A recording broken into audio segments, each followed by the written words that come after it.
welcome to Café con Tampa Online. I'm going to hand off to Del Acosta to introduce our guest. Good morning, everyone, and happy to have you again with us this morning. Our speaker today is JoAnn Urofsky. She is with the general manager of WUSF Public Media. That includes WUSF and WSMR, among other things. JoAnn, tell us about the two major stations and then all your podcasts. Oh, so Del, thanks for the introduction. The two stations are WUSF 89.7, which is our news and jazz station.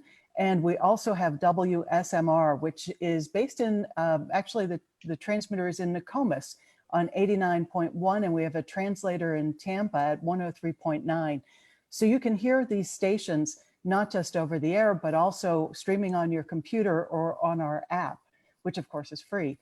In addition to the two stations, we're putting out a lot of our news and information on our websites. Last year at this time, we launched 3 brand new websites. So we have a total of 6 websites with news, information, and our podcast, the Zest podcast. And we're seeing a lot of growth on those websites especially. And we put a lot of effort into the websites especially and our social media because we know that audience is transitioning from broadcast to online, especially during this time of remote work from home during coronavirus. JoAnn, let me ask you, when I do my morning walk, I listen to your app. How is the listenership of that? Is that skyrocketing now during this time? How's it doing? Yeah, we have a lot of listening on the app, and because people just aren't in their cars. And most of us listen to radio in the car when we're going to work, when we're coming home from work, if you're going to meetings throughout the day. And so as people have stopped going into work since the middle of March, radio listening has really taken a hit in some ways. And what we've seen is that the people that are sticking with radio are the people who absolutely love WUSF and WSMR. In fact, they're listening much more than they used to. The people who would tune in from time to time, they're tuning in from time to time, but a little less. So the people listening now really love the stations. It's probably strange for people who listen to you on air, especially during the fundraising campaigns, because they hear your voice and now they get to see your face. Tell us about, in case people don't know, about the formats of the two radio stations and how they're different. So I will. So WUSF 89.7 is NPR news, local news from our reporters here in Tampa and Sarasota, and jazz at night from 9 till 5 in the morning, the other 9 to 5. And we have about 16 people in our newsroom, and they are contributing all day long to daily newscasts. We have about 16 newscasts a day that we do here in Tampa, in addition to what you hear from NPR. We have a reporter based in Sarasota and Manatee counties, and another reporter who lives there, so they're reporting from that area as well. So we're getting great coverage of our entire broadcast footprint area. And our job is to serve people in this area. And that's why having reporters down there is so important. The classical station, WSMR, is all classical music all the time, which is pretty unusual for a market of our size. The biggest markets of New York and Boston and Los Angeles, they have full-time classical stations. And so I think we're really fortunate to have the support to bring a full-time classical station to our part of the world. Just a public service announcement for people who are used to Café con Tampa. You're welcome to ask questions. If you're watching on the app, just post it underneath the feed. If you're looking on your PC, post it to the right. And also, we do this as a public service. We want to bring access to information like this to as many people in the public as possible. So please hit the share button and share it with your colleagues. Or if you watch it later on YouTube, please subscribe and also share that. JoAnn, tell us about the partnership you all had with the orchestra.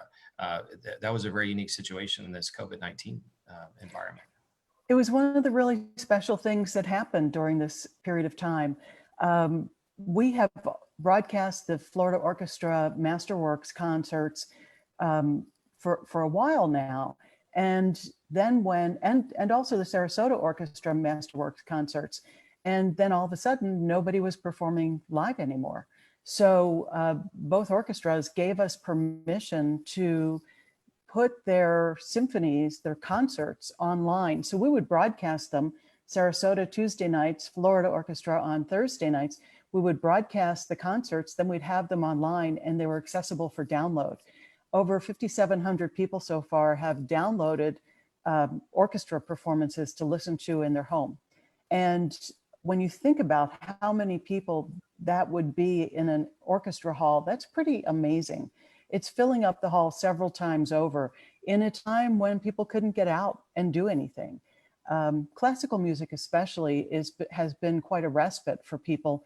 This is, I think we can't overestimate enough how stressful a period of time this has been. And people were really looking for a place of refuge, and classical music provides that. And we were really happy to have these great partnerships where the Florida Orchestra was terrific at promoting what was happening and driving people to our website. And we were promoting back to them as well, because they were doing additional things on their site with orchestra members performing in their homes and bringing that all together online. We have such a great orchestra, and I know they were appreciative of that partnership because the way they were promoting it all over the place. So in this era of COVID-19, you're on the news side, WUSF, you have been generating lots of content. It must have stretched your reporters thin, but you all have been providing great information on it. Can you give us a little insight into that? Yeah, it stretched them thin indeed. There was so much going on, particularly initially, that you almost don't know where to stop, where to pull the line and say, we just can't cover that thing, because there was so much important information that we thought needed to get to the public. So they have really kicked it in. Our Health News Florida website has been a great place to find information about COVID-19. And of course, we have dedicated spots on our websites where you can find out all you need to know about coronavirus. But when you have a dedicated health newsletter like Health News Florida, that became a place instantly where all of that information was sent out every single day to subscribers. And it has its own site where you can log into Health News Florida and read what's happening in the daily information. So that was really important for us. We were in the process of putting together a project with WMFE, the public radio station in Orlando, called I4 Votes. And I4 Votes was exactly what it sounds like. We really wanted to bring the voices of people who live between basically Tampa, Sarasota, Daytona Beach, Orlando, onto the air so that we could hear what people were thinking. Well, all of a sudden, in the middle of March, nobody was thinking about a national election. Everybody was thinking about coronavirus. And in this project, instead of focusing on the election, we started focusing on coronavirus. And the show is called The State We're In. It's a Facebook Live show, Tuesdays at noon. You can always go on our YouTube site and watch past episodes. And they've dealt with a lot of information about what's happening locally along either in Orlando, mostly in Orlando and Tampa, about what people are doing. And now, of course, that we've had the protests that recently regarding George Floyd and others' deaths, we've started focusing on that. So we've been able to take this great partnership across the state and really talk to people and get different voices on the air. And that's tremendously important to us. Actually get them on Facebook Live. Sometimes we'll take out clips from what we've heard and put them on the air, but it's mostly a Facebook Live show so that we can reach different audiences. JoAnn, we have our first question from the floor. Have you needed to change your methods of fundraising? I think you're in a fundraising drive now, right? We are. We just started fundraising on Tuesday on WSMR, and we'll start fundraising on WUSF in another week or so. We skipped our spring campaigns. Fortunately, the people who were sponsors of our event Longest Table, which is held in April, of course, had to be canceled. And many of them, about 2/3 of them, generously donated their sponsorship for that event to the station. So we're still behind in fundraising. There's no question about that, but we are hoping to regain some footing with these campaigns now. We've been doing some surveying to find out what do people really want to know? What do they want to hear? Are they ready to hear fundraising? And back in April, people were saying, yeah, we're not ready to hear fundraising. But by May, people were saying a little bit more, yeah, we could be ready to hear fundraising. So we're doing all of this remotely because our staff is still by and large remote. Out of 90 people, we have on any given day between 8 and 12 people in the building. Just a fraction, mere fraction of what we normally have. And our broadcasters are working from home. There's one final day for each station that will be live, and mostly live, I should say. It'll be live from some people at home and live from just a few people at the station. You know, we're concerned about set up so that everybody is spread out pretty far apart. We have other producers behind glass walls and in production studios, and they'll be helping. But we've been able to pull this off so far by keeping everybody distant. JoAnn, just give us a little bit more information on how you fund the entire operation and how people can give. Give a shout out on giving. I've got my solicitation letter right in front of me right now for WSMR, and I'm going to make it seriously the next time I write checks. But I know you have a number of methods. Let us know what they are. Well, we do. The easiest way for so many people is to just go online to WUSF.org or to WSMR.org, and there's a big red donate button, and just go to the donate button and make your gift there. Sustainers, the people who give monthly, are really the lifeblood of the stations. Those gifts have come in every month like clockwork, and they have really, you know, the word sustainer has truly exemplified what these gifts do for us, especially during a time like this when people who would normally be clients on the station are pulling back a little bit. We rely on the community for over 80% of the support to fund the stations. And the rest of the funding comes, we get about $100,000 a year from the state of Florida. We get some funding that is about 9% of our budget from the University of South Florida. And we have funds from the Corporation for Public Broadcasting. Fortunately, in this time, the Corporation for Public Broadcasting got some CARES Act funding, which gave WUSF $75,000. And it was a great shot in the arm to get that. Covered a little bit of our expenses, you know, for an $11 million budget. That doesn't go far, but we were still grateful to have that. And those are our major outside funders. We have generous support from local foundations and from many donors who give very generously every single year, for which we're very grateful. But the easiest way for most people is just to go online at WUSF.org, WSMR.org. Very good. In another vein, tell us a little bit about the ZEST podcast. The ZEST, yeah. The ZEST podcast started about a year ago. We kicked it off when we kicked off the 2019 Longest Table. It's a podcast about food and culture in Florida and the Southeast. And we're in our second season. Every week, a new edition drops on Thursdays. And the producer is Robin Sussingham and Delia Colon. And they have been terrific at keeping us up to date. Especially now, they've turned their eye to what's happening right now with restaurants and things. One of our big successes last year was a whole series they did on bees. And we had a live event at Sweetwater Organic Farms where we had about 100 people come and hear people do presentations on bees and what was happening with the ecosystem of bees. We talked about honey, we talked about honey mead, and had tastings of honey mead. So every week on the Zest podcast, you can hear from somebody different. One of the recent ones I heard was with the owner of Taco Bus, who is now on to new adventures in a food hall in Orlando. And coming up this week, we have, it's about the owner of Mykonos Restaurant, which is one of my favorites in Tarpon Springs. So that'll be a fun one. I can't wait to listen. And that dropped last night. JoAnn, let me get a little ad first. Anybody who's just signed on Café con Tampa style, if you want to ask a question, you can post underneath the post if you're watching on your phone, or to the right if you're looking at your PC. And also, because we provide this information to try to give access to people as broadly as possible. Please be sure to share it. JoAnn, your organization and you personally are involved in just about every arts organization in the region. Can you list just some of them? I mean, we've done other shows to talk about the importance of the arts, and you can talk about that, but you all really are some of the connectivity and promotion of the arts in our community.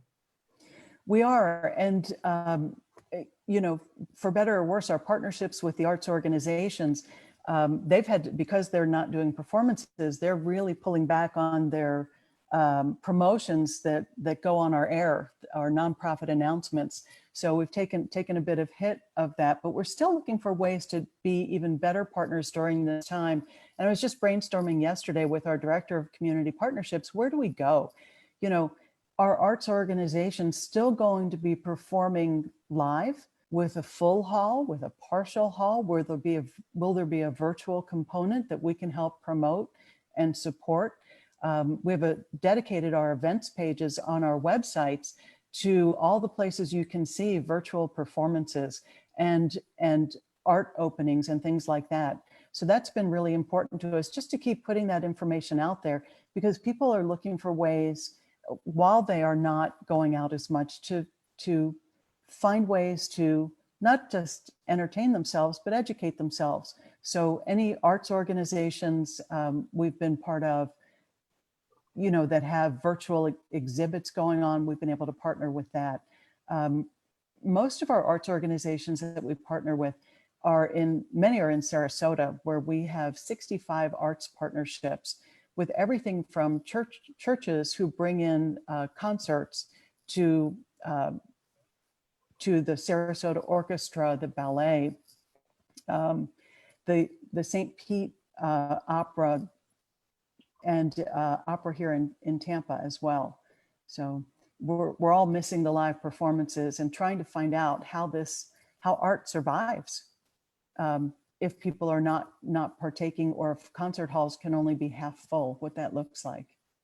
The other thing is we're in an election year. You kind of referred to that earlier. So now we just heard last night that the Republican National Convention will be in Jacksonville. I think that was what the announcement was, right? And so how are you gearing up? Are you going to partner with your Jacksonville affiliate? How do you all cover the presidential race? Well, we're going to, the project formerly known as I-4 Votes, that became known as the state we're in once coronavirus hit and the protests began later. We are along the I-4 corridor. We still think that's one of the most valuable things that we can bring, because this is such a swing state, and the I-4 corridor especially is a swing area for voters, and such a determiner of what happens in so many other states in the country. So yes, I imagine the Jacksonville station, which just became All News and Information, they dropped their music and have now put that on a website and stream. I imagine they'll be heavily involved, as WUSF was here in 2012 when we had the Republican National Convention. And we will do all we can to partner with them. Right now, we partner very well with public stations across the state. That's a pretty important part of how we bring you information from all over Florida. There's a show on Fridays that we air called the Florida Roundup. It's at noon every Friday, and it's co-hosted by somebody from WJCT in Jacksonville and someone from WLRN in Miami. And our reporters participate from time to time as they have something to contribute. They show up as a guest on the show. So I'm sure that that partnership is going to be on steroids, especially because the convention is coming up very soon. Usually you prepare for these things a year in advance. So this will be, 2 months in advance. So I'm sure all the news directors across the state are trying to figure out, how do we pull this off and make sure people backyard. JoAnn, what's the challenge that you have in covering local news coverage, especially among the smaller communities in your listening area? Well, I think that's a great question, Del. And the issue is not enough reporters on the ground. So with more funding, that's what we use our funds for, is to acquire a bigger reporting staff. Last year, we were really fortunate to get funding from the Manatee Community Foundation and several major donors to put a reporter on the ground in Sarasota and Manatee counties. We know there's a ton of stuff going on, and if you're sitting in Tampa, it makes it harder to cover. So having somebody on the ground there has just brought amazing news stories to light. In fact, one that won a regional Mero Award about a group of women who do competitive dragon boat racing, and they're all breast cancer survivors. On our staff in Sarasota and Manatee counties, if we could put people on the ground in St. Pete, we send people to St. Pete all the time. Crossing the bridge is not an issue, but having people who live there and report from there in Lakeland, which is also part of our coverage area, and even further north in Pasco County, would really help our efforts. So our fundraising and building our budget, which we're in the process of doing right now for the next fiscal year, starting July 1, we're always trying to find the funds to have more reporters on the ground. And now that so much is digital, digital reporters are important to us also. Did you all see what happened at the St. Pete City Council yesterday? And I think a similar thing happened at Pasco County, where they were Zoom bombed, and apparently people from out of state who are blocking their IP address inserted all kinds of racial slurs. Did you all cover that, JoAnn? Did you all watch that? I heard that had happened. And don't know if we covered that exactly or not. I looked at the rundown and I'm not sure I remember that I saw that or not. A crazy thing. I mean, we see that, who knows, somebody could Zoom bomb us, I guess, too, although we try to keep this private. Here's a question from the floor. To help supporters spread the news about the importance of supporting public radio, is there a post that can be shared with the public, with others? How could people who are interested in supporting public radio, and really it's local news, right? I mean, we're in this time, even before COVID-19 hit, we're in a fight to try to preserve and save our local news sources of all kinds. Can you tell us what folks can do to support it? For WUSF and WSMR specifically, we have lots of social media posts going out. And I would encourage you to follow us on social media and at WUSF Public Media or WSMR or WUSF, and share the posts. We're in fundraising right now, and a lot of those posts will be about fundraising. So if you could just do a share, that would respond to things that you put out on our behalf. What do you see? You've been involved with WSF for a long time. There's a lot of unusual things happening right now, but what do you see as some of the political trends, setting aside the big events happening right now? What are some trends that you're observing and covering? I think for us, it's going to be continuing to focus on the voices of people in the community. We've launched a new little project called Postcards.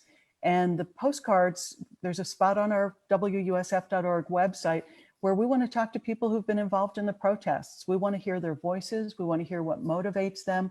We want to hear about their experiences.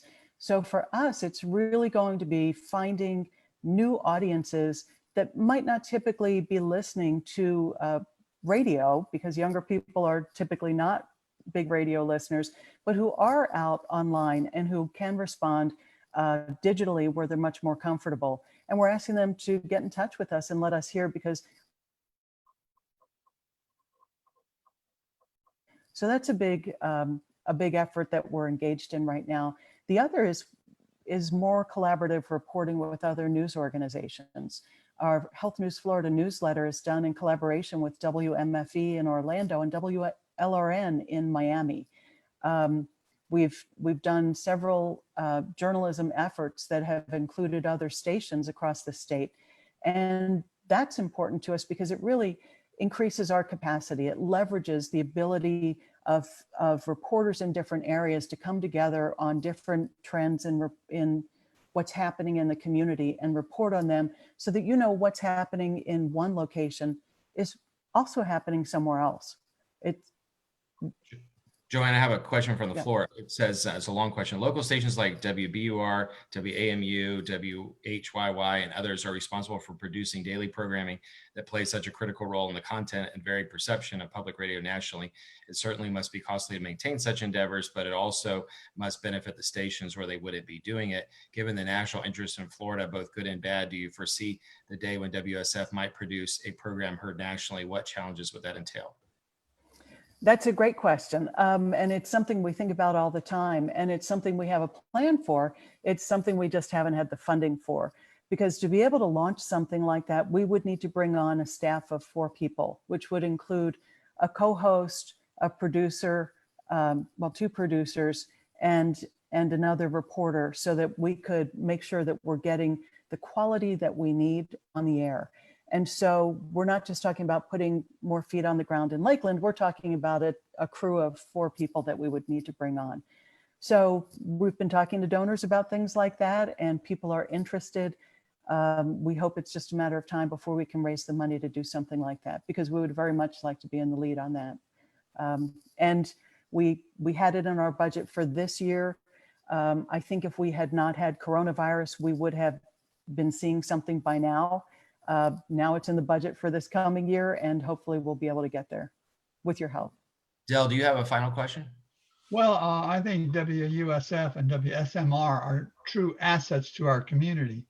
Other than, and that's very important, I shouldn't put it this way, contributing to the station, what else can we do as a community to support public radio? I think spreading the word is huge. The more ambassadors we have, the more people know about us. Your social networks, whether it's one-to-one, and just talking about the station and what you heard today that made a difference for you, or social media networks.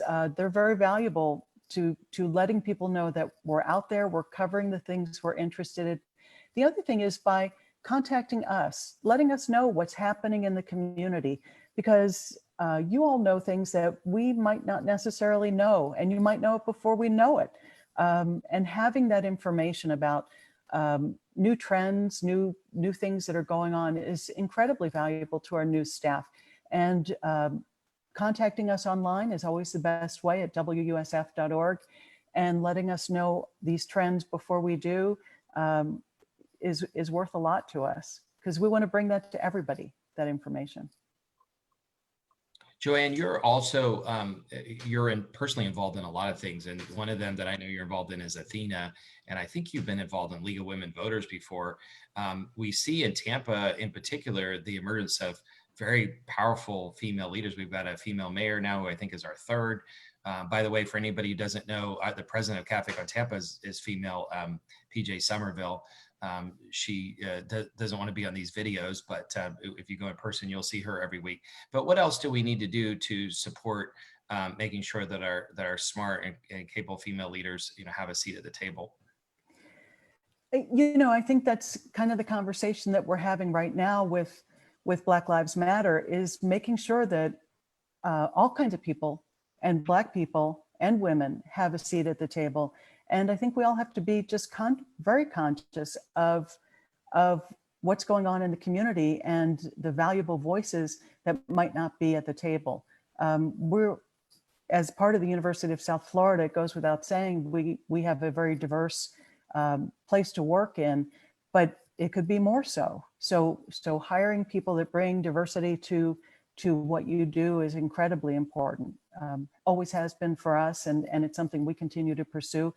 And women are, of course, have a voice, and it's important to be promoted. JoAnn, thank you so much for coming on board today. Any final thoughts and words? And please give us your website so that we all know where to go. Well, the website, go to WUSF.org, and please show your contribution during this time that we're fundraising. WSMR.org is our classical station. We're so grateful for the support of the community. As I said earlier, 80% of our funds come from people in the community, and we know you're real people. Just a brief story. I go in on Tuesdays and open the mail to keep our processes straight. And it's an odd thing to do, but it's actually a joy, because I get to see some of the letters that our donors write. and their incredible letters about how much they rely on the services we provide. And we're so grateful to be able to do that for this community. That's what we exist for. So thank you for your support, your financial support, for listening and looking online and sharing our stories.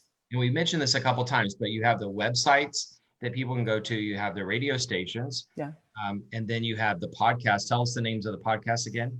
The Zest podcast, also Florida Matters, is available as a stream.